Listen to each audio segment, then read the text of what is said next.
Então, olá para todo mundo, meu nome é Lucas, e hoje aqui na disciplina, nessa parte da disciplina de Fisiologia Vegetal, eu vou abordar aqui um assunto aqui sobre dinâmica entre a planta, a água e a biosfera, né, como que esses aspectos estão relacionados com a vida, como o funcionamento das plantas, como que ocorre o transporte de água nas plantas, né, o que que isso impacta ali, né, no ciclo da água. Então, primeiramente aqui, né, a água é a única substância que se apresenta nos três estados físicos e ela recobre cerca de 3/4 do planeta Terra, e é o único recurso responsável por praticamente toda a vida no planeta, por regulação de temperatura, né, e por vários outros fatores ali da biosfera de maneira geral. O ciclo da água vai estar relacionado com três principais processos, né? Primeiramente, a evaporação das águas dos cursos d'água, né? Que seriam de rios, lagos, oceanos, mares, e daquela água que está no solo, né? Da parte mais superficial, porque a água que entra para o lençol freático, para os aquíferos subterrâneos, ela não é utilizada aqui nesse ciclo de evaporação. Quando essa água evapora, né? Proveniente aqui dos cursos d'água, ela vai em elevadas altitudes, vai condensar, vai formar as chuvas, vai originar as nuvens e posteriormente vai precipitar ali como chuvas, né, voltando para a superfície terrestre. Durante esse ciclo, uma parte das águas, né, ele vai passar pelos seres vivos, só que as plantas é o único organismo ali, né, é o principal organismo que vai ter uma função muito importante por causa do papel de transpiração, né? Então, praticamente toda a água que as plantas absorvem, elas vão acabar liberando na forma de vapor, e esse vapor vai condensar, formar as nuvens e a precipitação.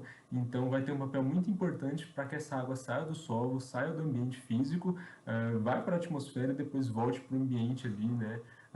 Repondo ali a água do solo, dos lagos e rios, etc. Né? Então, as plantas elas têm um papel muito importante nessa transpiração, principalmente para a formação de chuvas, né? E todos os aspectos que as chuvas, né, ajudam a vida de maneira geral.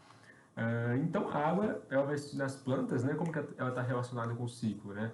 A água é obtida nas plantas, né, através da absorção dela no solo, e ela vai ser utilizada em vários processos metabólicos do corpo da planta, desde a fotossíntese, a respiração, a bioquímica, a hidrólise de substâncias, né, a doação de elétrons, de oxigênio, de íons OH, né, de íons hidroxila e etc. E depois que ela é utilizada, né, a água que for necessária vai sendo utilizada no metabolismo das plantas, só que a maior parte dela vai ser jogada para o meio externo na forma de vapor, que é denominado de processo de transpiração. É nada mais que liberação da água na forma de vapor. Existe também a liberação da água na forma de estado líquido, né, que é chamado de gutação, e as estruturas que promovem a gutação são denominadas de hidatórios, né, enquanto as estruturas que promovem a liberação da água na forma de vapor são os estômatos, né, que geralmente estão na base, na face abaxial, né, ou seja, na face de baixo das folhas das plantas, né.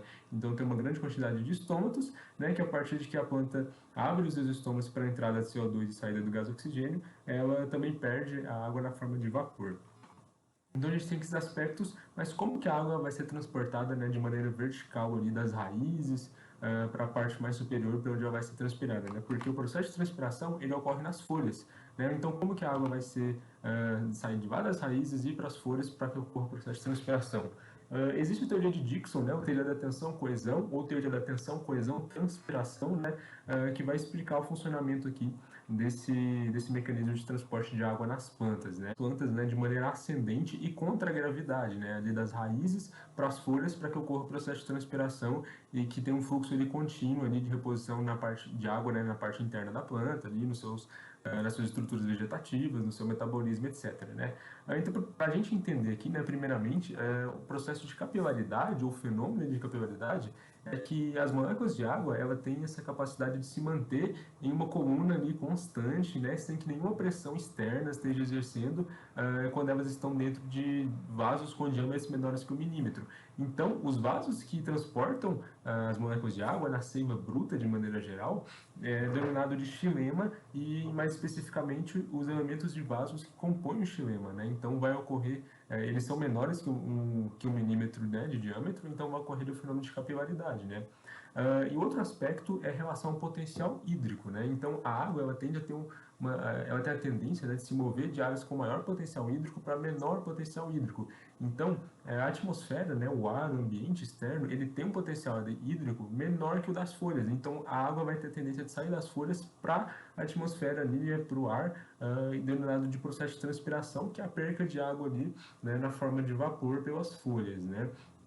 Então, quando a água é perdida pelas folhas na forma de vapor, ocorre a diminuição do potencial hídrico das folhas, e esse potencial hídrico vai passar de célula a célula, ocasionando uma tensão ou pressão negativa que vai diminuir o potencial hídrico ali do corpo inteiro da planta, né? Então, essa tensão ela é transmitida por todas as moléculas de água, vai até a raiz, e a raiz vai ter uma diminuição do potencial hídrico, e o potencial hídrico do solo vai ser maior que o da raiz, então a tendência é que a água do solo passe para dentro da raiz, né? Então a gente tem esse aspecto aqui de transporte. Em como o transporte ele ocorre de maneira ascendente, ele vai passar por todo o corpo da planta para que ele saia, né, de partir do processo de transpiração para o meio externo, né? Então, a coluna de água no xilema é mantida por coesão entre as moléculas, né, de água dos elementos de vaso e a partir do processo de capilaridade, né? E o fator mais importante, de maneira geral, no transporte da água das raízes para o corpo inteiro da planta é a sucção causada pelas folhas, que é o processo ali de formação ali da tensão ou da pressão negativa, né? Então, o que a gente tem de maneira mais ilustrativa, né? A gente tem aqui as células da raiz, né, da epiderme da raiz, que são células modificadas aqui, né, que formam os pelos absorventes, e esses pelos absorventes eles vão ser capazes de captar a água, absorver para dentro do corpo ali da raiz e posteriormente para a distribuição de toda a planta, né. Então a água e os sais aqui eles vão ser absorvidos pela raiz, eles vão ser transportados aqui, né, pelos feixes vasculares do xilema, e eles vão ser conduzidos até a parte aqui da folha, e na folha eles vão ser, a maior parte da água vai ser transpirada, né? Vai sair da planta ali na forma de vapor, por esse processo aqui da diferença de potencial hídrico, né? Então, o ar ele tem um potencial hídrico menor, a folha é maior, então a folha vai tender a perder água para o ar, né? E esse potencial hídrico, essa diferença de potencial hídrico vai diminuir por todo o corpo da planta até chegar na raiz. Então, a raiz vai ter um potencial hídrico menor que o do solo, né? E a água do solo vai entrar para a raiz e ele vai sendo assim transmitida por todo o corpo da planta a partir ali da teoria da tensão-coesão, né? Enfim, então a gente tem esse aspecto, a partir da ideia da tensão, que é essa diferença de potencial hídrico que foi transmitida, e a partir da coesão das moléculas de água, que meio que uma vai empurrando a outra ali, para que ela consiga fazer o transporte ascendente e contra a gravidade, né? E a transpiração por causa da transpiração ali nas folhas, né? Da perca de água na forma de vapor. Então aqui a gente tem outro aspecto, né? A água entra pela raiz e vai ser transportada aqui pelo corpo da planta. Note que as moléculas de água elas conseguem manter uma coluna ali constante, né? Por conta da tensão e da coesão entre as moléculas de água, e depois ela vai ser perdida para o meio externo, né? Na forma ali de vapor. Aqui é uma outra imagem ilustrativa, né? Relatando aqui o potencial hídrico, né? Então a gente percebe que o potencial hídrico da atmosfera ele é menos 94 megapascal, enquanto das folhas é menos 1, das folhas são menos 1, né? O da raiz é menos 0,6 e o do solo é menos 0,3. Então, como o do solo é maior e o das raízes é menor, a água tende a sair do solo e para dentro das raízes, e constantemente essa água vai ser transportada aqui para as folhas, né, pelo caule, porque o potencial hídrico aqui da raiz é maior que o das folhas, né? Então a água vai tender a sair do potencial hídrico maior para um potencial hídrico menor, né? E das folhas para a atmosfera ali no processo de transpiração, na saída de água na forma de vapor. Então é basicamente esse o aspecto aqui da teoria de Dickson, ou da teoria de tensão, coesão, transpiração, né? Em relação à importância das plantas para o ciclo da água, né? Porque elas compõem ali o processo de transpiração e os cursos d'água compõem o processo de evaporação. Então, ambos combinados formam a evapotranspiração, né? Então, a evaporação da água que cai no solo e da transpiração da água que é liberada pelas plantas, pelos organismos e vegetais. Então, a combinação de ambos os processos é crucial ali para a formação do ciclo da água, né? Então, as plantas elas liberam praticamente toda a água que elas absorvem para o ambiente de volta, né? E ali todos os seres vivos que compõem a biosfera e tudo mais dependem da água para sobreviverem, porque essa água faz parte da composição do corpo, faz parte dos processos bioquímicos e outros fatores, né? Então, por ser a água uma da molécula que promove a vida no planeta, as plantas têm um papel fundamental porque elas vão repor a água no ciclo e fazer uma distribuição ali entre o ambiente, né, posteriormente na forma ali de chuvas, na forma ali no processo de precipitação. Então seria basicamente esse o aspecto da importância, né, porque as plantas elas compõem uma parte ali do ciclo da água, e sem elas esse ciclo da água ele vai ter um processo ali mais demorado para ocorrer, ou ele vai ter falhas, ou a quantidade de chuva gerada vai ser menor, né? Então elas têm um papel muito importante ali para repor a água nesse ciclo, né? Em relação aqui das plantas, da água e da biosfera, né, qual que seria o principal aspecto, né? A biosfera, né, então, em relação aqui, né, como que a água e as plantas, né, estão relacionadas com a biosfera, que é aquela parte do planeta onde a vida está localizada, né, e todos os seres vivos necessitam de água para sua sobrevivência. Então, como as plantas elas participam do ciclo da água, promovendo ali o processo de transpiração e, consequentemente, a reposição de água ali para o ciclo e a manutenção desse ciclo, as plantas de maneira geral, elas vão promover uma qualidade de vida muito importante, né? Porque elas vão fazer a filtração, a evaporação e a transpiração de água que está no ambiente, né? Fazendo com que o ar fique com uma temperatura mais baixa, com uma umidade maior, com um clima mais agradável. Elas vão promover a purificação de água e, consequentemente, a manutenção da qualidade do ar, porque essa água que está no solo ela pode estar contaminada com alguma substância e a planta pode acabar meio que limpando, né, essa substância ali. A substância pode ficar retida do corpo da planta e não ir para o meio externo, né, para o ar e mantendo ali a qualidade do ar, né.